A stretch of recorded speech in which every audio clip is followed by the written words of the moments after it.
Bonjour, j'espère que ça va bien. Comme je suis absente aujourd'hui, on va faire le cours en capsule vidéo. Je vais vraiment prendre mon temps. Je sais que parfois vous trouvez que les capsules, ça va rapidement, mais là, je vais faire les calculs en même temps que vous. J'ai ma calculatrice, je vais donc je vais pitonner en même temps que vous. Alors, vous aurez amplement le temps de prendre des notes. Sinon, la capsule va rester sur Classroom. Je veux aller, c'est pas le micro que je voulais, j'ai mal choisi. Je voulais aller choisir mon petit laser Yeti. Voilà, fait que je suis à la page 69. On va aller parler de taux d'intérêt composé. Puis, on a des beaux petits bonhommes ici. Ça n'a pas rapport, mais ça me tentait de te les montrer. On va voir c'est quoi la différence avec les taux d'intérêt composés à la page 69 et ce que l'on avait fait à la page 66. Laisse-moi aller voir juste ici, lorsqu'on faisait le début de la fonction exponentielle. Quand on faisait ce début de fonction exponentielle, on avait vu une formule et cette formule-là, c'était qu'au départ, on plaçait notre valeur initiale, le montant d'argent qu'on avait, auquel on allait multiplier ce qu'on en faisait de ce montant-là.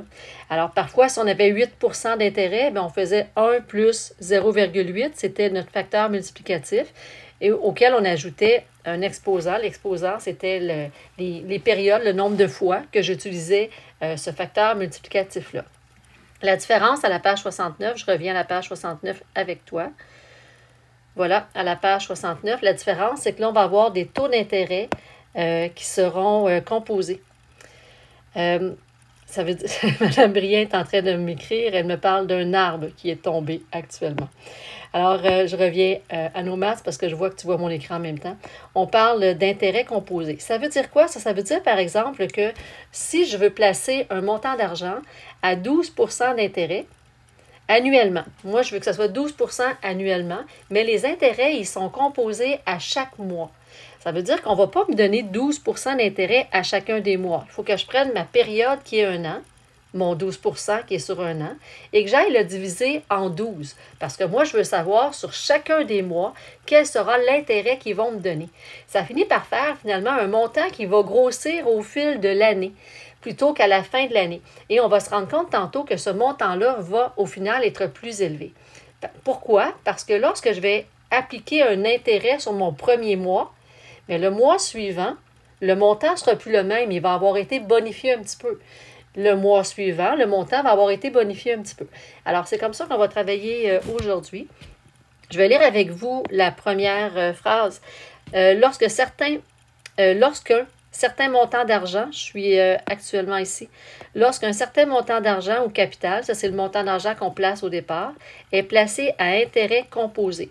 Cela signifie qu'après des périodes de temps déterminées, les intérêts sont ajoutés au capital. Les intérêts, c'est toujours quelque chose qu'on a de plus et on va l'ajouter au capital. Ça, c'est le montant qu'on avait à la base. On dit alors que les intérêts sont capitalisés à la fin de chaque période, à la fin de chaque mois. Fait que pour faire ça, tu vas voir, on va avoir une autre formule. Mais elle ressemble vraiment à l'autre, la formule, à celle qu'on avait déjà travaillée. C'est-à-dire que ça, CO, c'est mon montant que je vais avoir au départ. Alors, CO, c'est le montant que je vais placer au départ. Ensuite, ici, c'est là la modification. Nous, ce qu'on faisait, c'est par exemple, je plaçais à 12 %, puis en passant, placer à 12 % en 2024, c'est pratiquement impossible, là. Bonne chance si tu en trouves. On parle plutôt en ce moment de 3,65 % d'intérêt annuellement pour une année, justement, si on fait un placement d'une année. Des fois, on a la chance d'avoir du 4 % d'intérêt. Ça, c'est quand on a un taux d'intérêt qui est fixe. Alors, je reviens, mais mettons que mon exemple, c'est pour 12 %. Alors, ici, avant, ce qu'on faisait, on faisait 1 plus 12 %. Mais là, la différence, c'est qu'on veut vouloir aller diviser notre intérêt sur la période qui nous sera donnée.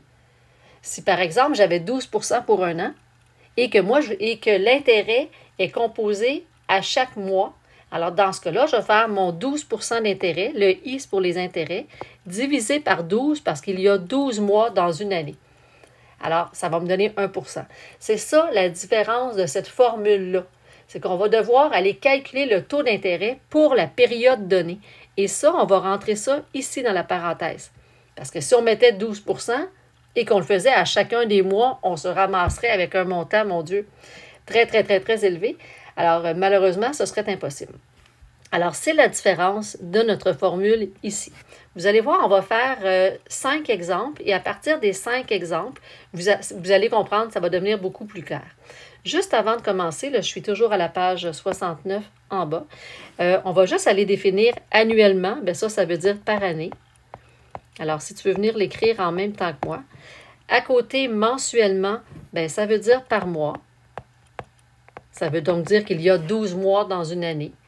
Quand on va dire tous les trimestres, quand on va dire tous les 3 mois, on va parler de semestriellement. On a donc 4 trimestres par mois, on peut le marquer. 4 trimestres par mois. Et quand on parle de semestriellement, ça c'est des 6 mois semestriellement. 6 mois, ça veut dire qu'on a 2 6 mois, 2 fois 6 mois dans une année. Alors, ce vocabulaire-là est aussi important. Je te jure, ça va bien aller. Crois-moi, là, je suis sûre que tu vas être correct. Fait que, on y va avec le premier exemple. On a une somme d'argent qui est placée et c'est une somme de 5 000 $. Fait que ça ne change pas, c'est mon point de départ. Là, on va aller faire notre facteur multiplicatif comme on faisait avant avec la page 66, mais tu vas voir la nuance qu'on va apporter. Alors, cette somme d'argent-là est placée pendant un certain nombre d'années à un taux annuel de 6 %. Alors, ça, c'est mon facteur multiplicatif. Je vais aller le remettre en fluo. Il va être en fluo bleu ici. Alors, on a un taux annuel de 6 %. On va aller définir, je serai à la question 1, déterminer la règle de la fonction qui, au nombre des données associées à la valeur C de T de ce placement, si l'intérêt est composé, et est composé comment? Selon les 4 modes qui sont ici en bas. Alors, si l'intérêt, il est composé, je vais juste grossir un peu mon trait de crayon. Okay. Si l'intérêt, dans le premier exemple, ça aussi, je voulais grossir mon trait, il est composé de façon annuelle. Alors là, ça veut dire que ça ne change rien parce que notre base, en ce moment, c'est toujours annuel. Alors, qu'est-ce qu'on va faire?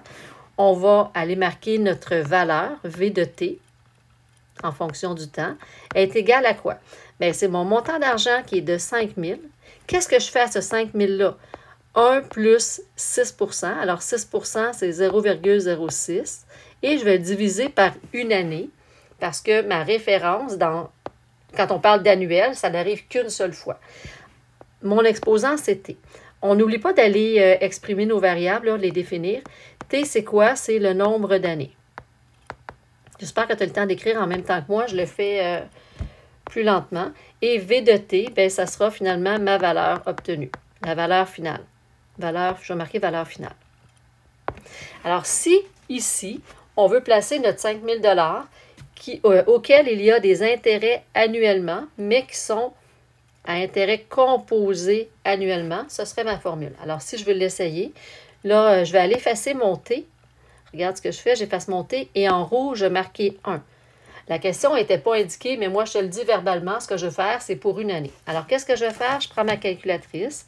Mon 6 %, en fait, celui qui est ici en vert fluo, 6 %, ce que j'ai fait 6 divisé par 100. C'est ce qui m'a donné 0,06. Auquel je vais ajouter 1.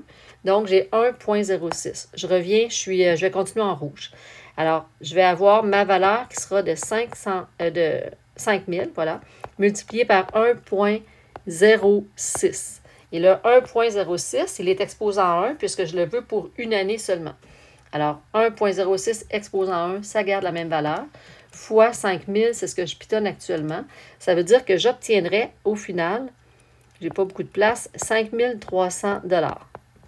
Alors, ici, j'ai placé mon argent pour un an, auquel j'ai des intérêts composés seulement annuellement, donc ça veut dire une seule fois dans l'année. Annuellement, ça veut dire qu'on me donne mes intérêts une seule fois. On va aller à côté.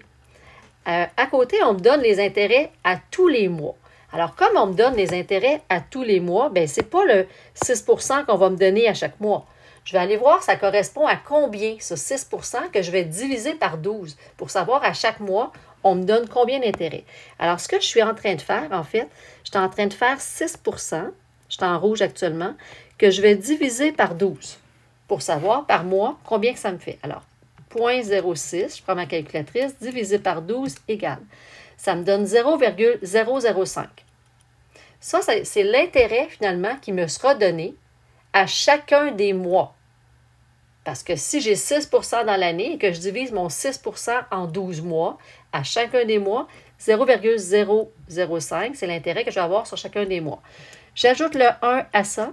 Alors, je vais avoir comme formule 5 000, mon montant de départ, que je multiplie par 1,005, exposant T, mon 0,0, le 1,005 provient de 1 plus ça. 1 plus 6 divisé par 12. Alors, ça va me donner, encore une fois, ma valeur. Mon T, cette fois-ci, on va le définir, c'est le nombre de mois. Et le V de T, je ne vais pas aller le redéfinir, je manque d'espace, c'est le même.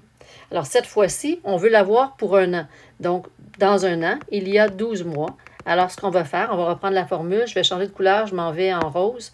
On va marquer que notre valeur, ce que l'on cherche finalement, c'est 5 000 que je vais multiplier par 1,005 exposant 12. Fais attention au nombre de zéros, souvent on se trompe, là, on marque 1,05. Alors, je commence par aller multiplier ici. Je vais faire 1,005, pas multiplier, mais affecter l'exposant, exposant 12. Alors, ça me donne 1,0617. 1,0617. Fais-le en même temps que moi. Et là, je multiplie par 5000. Alors, ce que j'obtiens au final, c'est peut-être pas en vert que je voulais rester en rose. Au final, je vais obtenir 53 008,39 $. Ce que ça dit en ce moment, c'est que si je m'en vais, je vais te mettre quelle couleur? Je vais te mettre en vert fluo. Si c'est une seule fois dans l'année, ben j'ai 5 000, wow, c'est pas beau mon vert fluo. Je vais avoir 5 300 $ si c'est une seule fois dans l'année. Par contre, si on me donne des intérêts plus souvent, si on m'en donne à chacun des mois, ce que je vais obtenir, c'est 5 308. Bon, sur une courte période et sur un montant qui n'est pas si élevé, la différence n'est pas énorme. Par contre, ce que tu peux remarquer, c'est qu'on me donne des intérêts plus souvent. Donc, qu'est-ce que ça veut dire? Ça veut dire que mon montant de 5 000 $ au départ, au mois 1, il est de 5 000 $. Mais au mois 2, il est un petit peu plus élevé. Et c'est à partir de ce montant un petit peu plus élevé-là qu'on va porter des intérêts. Alors, on fait des intérêts sur des intérêts, finalement. Je vais aller au troisième, à l'exemple 3. Je reviens en bleu. Alors, à l'exemple 3, on va placer notre montant de base. On a notre 5 000 $. Qu'est-ce qu'on va faire avec? Cette fois-ci, c'est tous les 3 mois. Alors, il y a combien de 3 mois? On l'avait mentionné, dans une année, il y en a 4. Donc, qu'est-ce qu'on va faire? On va encore faire 1 plus notre 6 divisé par 4. Pourquoi on fait ça? C'est qu'on veut savoir à chaque 4 mois quelle sera la portion de 6 d'intérêt. Le 6 d'intérêt, on va le séparer en 4 fois, puisque c'est à tous les 3 mois. Alors, je prends ma calculatrice et je fais 0,06, parce que ça, c'est 6 Je le divise par 4 et j'ajoute 1. Je vais donc obtenir, quand je fais mon 6 divisé par 4, j'obtiens 0,015. Ça, c'est la portion d'intérêt qu'ils vont me donner à chaque 3 mois pour finaliser l'année dans laquelle j'aurai 6 d'intérêt. Alors là, ce que je vais aller, mon calcul, ça m'a donné finalement 1,015 exposant X. Et mon X, il représente quoi? Il représente tous les 3 mois. Tous les 3 mois. Alors, cette fois-ci, si on veut avoir dans une année, on a combien de 3 mois dans une année? On en aura 4. Alors, je vais faire mon 5000 multiplié par 0,8. Voyons, il y a trop de virgules. Donne-moi une seconde, j'efface ça. OK. Multiplié par 1,015, auquel je vais mettre un exposant 4, puisqu'il y a 4 fois 3 mois dans une année. Alors, à l'aide de ma calculatrice, j'avais déjà gardé, moi, 1,015. Je vais mettre un exposant 4 et je vais multiplier par 5000. Si tu le fais en même temps que moi, tu devrais obtenir ici 5306 et 82. 5306 et 82. Alors, qu'est-ce qu'on se rend compte en ce moment? En ce moment, on se rend compte que quand on fait, quand on a nos intérêts une fois par année, regarde les 3 réponses, Une fois par année, on a 5 300 $. Si on a à chaque 3 mois, on a un petit peu plus d'argent. Et si on l'a à tous les mois, on a encore plus d'argent.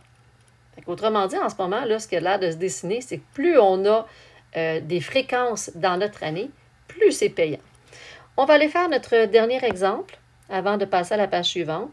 Je vais aller en quelle couleur? En bleu pâle. J'essaie juste de distinguer mes couleurs que tu vois bien à l'écran. Là, ce qu'on va faire, on va y aller de façon semestriellement. Alors, qu'est-ce qu'on va faire? On va partir encore de notre 5 000, du 5 000 $ auquel on va ajouter 1 plus mon 6 % que je vais diviser par 2. Pourquoi je le divise par 2? Parce qu'il y a 2 fois 6 % dans l'année. Alors, moi, je veux savoir, finalement, après 6 mois, quels seront les intérêts qui seront portés pour obtenir un 6 % toute l'année. Le X, il va représenter le nombre de semestres, finalement. Le nombre de semestres ou le nombre de 6 mois. Moi, je pense que je vais préférer l'écrire comme ça. On dirait que dans ma tête, moi, ça fait plus de sens. Mais c'est la même chose. Alors, je vais commencer ici par 0,06 divisé par 2, donc 0,03. Alors, je vais faire divisé par... Attends un petit peu, je vais juste pitonner en même temps que toi. Donc, je vais quand même le pitonner, le 0,06 divisé par 2, auquel j'ajoute mon 1. J'obtiens donc mon 5 000... Attends un peu, je change de couleur. J'obtiens donc mon 5 000 $ du départ, que je vais multiplier par 1,03, exposant X. Et là, on veut pour une année. Alors, comme on veut pour une année, je vais aller effacer mon X et je vais le remplacer par 2, puisqu'il y a 2 fois 6 mois dans une année. Ça te demande un travail dans ta tête, c'est sûr. Là. Fait qu'on fait notre 1,03, un exposant 2 égale, et on multiplie ça par 5000, voilà. Et ça va me donner cette fois-ci 5304 et 50. Alors, on arrive pas mal à la même conclusion de tantôt, c'est-à-dire que plus on a des fréquences de nos intérêts, bien plus ça va être payant. Quand on est à tous les mois, c'est notre plus gros montant. Quand on est ensuite 3 fois dans l'année, c'est-à-dire 4 fois dans l'année, donc à tous les 3 mois, c'est le montant qui suit. Quand on est 2 fois dans l'année, c'est le montant qui suit. Et quand on est une seule fois dans l'année, c'est le dernier montant. Donc, c'est le fun quand c'est comptabilisé. Je recommence. C'est donc le fun lorsqu'on a des intérêts qui sont composés et non quand on a, comme à la page 66, des intérêts sur l'année seulement. Je termine ici avec une comparaison. On veut savoir finalement où on va être le plus riche. On va aller faire notre exemple. On a un montant de 1 000 $ qui est placé. Mon montant de 1 000 $, il est placé pendant 5 ans à un taux d'intérêt annuel de 8 %. Jusque-là, c'est comme ce qu'on faisait à la page 66 avant. Cette fois-ci, la différence, c'est qu'on veut savoir, je lis la question, à la fin de cette période, quelle sera la différence de rendement si les intérêts sont composés mensuellement plutôt qu'annuellement? Alors, on a déjà compris peut-être que si c'est mensuel, je vais avoir un montant plus élevé. Pourquoi? Parce qu'on fait des intérêts sur des intérêts. Après le premier mois, déjà, mon montant va être un petit peu plus élevé et c'est là-dessus qu'on va appliquer une autre tranche d'intérêt. Alors, on va aller l'essayer. Si on y va annuellement,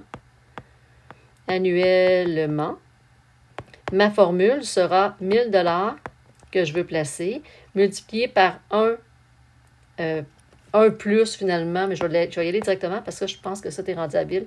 1,08 exposant X. V de T qui est placé devant. Mon X, il représente le nombre d'années. Alors, dans le cas présent, je vais le faire avec 5 ans. Alors, je vais aller en dessous, en rouge, faire mon 1 000 $ que je vais placer à 8 % d'intérêt pendant 5 ans. Je vais donc commencer par 1,08 exposant 5 égale. Et là, mon résultat, moi, j'ai 1,4693, puis ça continue. Je le multiplie par 1000. Mon montant sera de 1469 et je l'arrondis et 33. Ça, c'est le montant que je vais avoir si je place 1 000 $ pendant 5 ans à un taux d'intérêt de 8 %. Et mon intérêt, là, c'est à chaque année qu'on me le donne. Là, je vais faire mon deuxième exemple je vais m'en aller en dessous. Et ce deuxième exemple-là, c'est par mois. Fait que je vais m'en venir en rose. On va y aller avec mensuellement. Toi, tu sais qu'il y a 12 mois dans une année. Alors, mon V de T, ce sera quoi? On place le montant de 1 000 $. Cette fois-ci, c'est 1 plus, on a dit 8 %. Donc, 0,08. Ça serait toute l'année. Mais nous, on le divise en 12 mois. On veut savoir, finalement, le 0,08 par mois, il va représenter quoi? Pour qu'au final, dans l'année, ça fasse 8 %. Alors, à l'aide de ma calculatrice, je commence par faire ça ici. Je commence par faire 0,08 que je divise par 12. Moi, ça me donne 0,006 périodique. J'ajoute 1. Alors, ce que j'ai actuellement, c'est 1 000 $ que je veux multiplier par 1,006 périodique. Mon exposant X, le X, il représente le nombre de mois. Le nombre de mois. Et le V de T, ça va être finalement mon montant qui sera total. Ma valeur finale. On pourrait venir l'indiquer également en haut. J'avais oublié de le marquer. Ce sera la valeur finale. Alors, je reviens à l'exemple en bas. Mon exposant sera de 12 fois 5, puisqu'on veut avoir 5 ans. Comme on a 12 mois dans une année, fois 5, finalement, je me trouve à avoir un exposant qui vaudrait 60. J'ai marqué 12 fois 5. Alors, j'ai déjà sur mon écran de calculatrice le 1,006 périodique. Je vais aller faire exposant 60, parce que 12 mois fois 5 années. Ça me donne 1,4898 et ça continue, que je multiplie par 1 000 $. Alors, je suis rendue avec un montant de... attends un petit peu. Je suis rendue avec un montant de 1489. Je vais juste enlever mon égal, laisse-moi une seconde. Je suis rendue avec environ, voilà, 1489,85 $. On comprend que si j'ai des intérêts à tous les mois, encore une fois, mon montant est plus élevé. Mes deux montants que j'ai en encadré rouge actuellement, ce sont les deux montants après intérêt d'une année et si les intérêts sont à chaque mois. On constate encore une fois qu'à chaque mois, c'est plus payant. On va aller faire la différence entre les deux puisque c'était ça la question. Alors, 1489 et 85. On va soustraire 1469 et 33. Alors, de mon montant que j'ai, je vais soustraire 1469 et 33 égale. J'ai environ une différence de 20 $ et 55. Fait que on vient de petit nuage, on vient de répondre à la question. La question était quelle sera la différence de ce rendement? Là, vous allez avoir des exercices à faire dans le document avec lequel on travaille depuis le début de cette matière-là. Parfois, par contre, il va falloir faire un retour avec les logs. C'est-à-dire que cette fois-ci, dans l'exemple qu'on a fait en capsule, on cherchait toujours la valeur du Y. Et on connaissait la valeur de X. Tu vas voir qu'il va y en avoir où on va te donner la valeur du Y. Par exemple, on va te dire, voici le montant, combien je peux espérer d'années. Voici le montant, combien je peux espérer d'années. Donc, on va te donner, remplace isole, on va te donner la valeur du Y. Dans ce cas-là, comme tu cherches un exposant, bien, tu vas devoir transformer ta règle en fonction logarithmique, comme on a appris au dernier cours. Alors, j'espère que ça va bien. On va se voir au prochain cours. Fais tes devoirs, n'attends pas. Les corrigés sont toujours sur Classroom. Puis voilà. Alors, on se voit au prochain cours. Je veux que ça soit fait. Bye, bonne journée.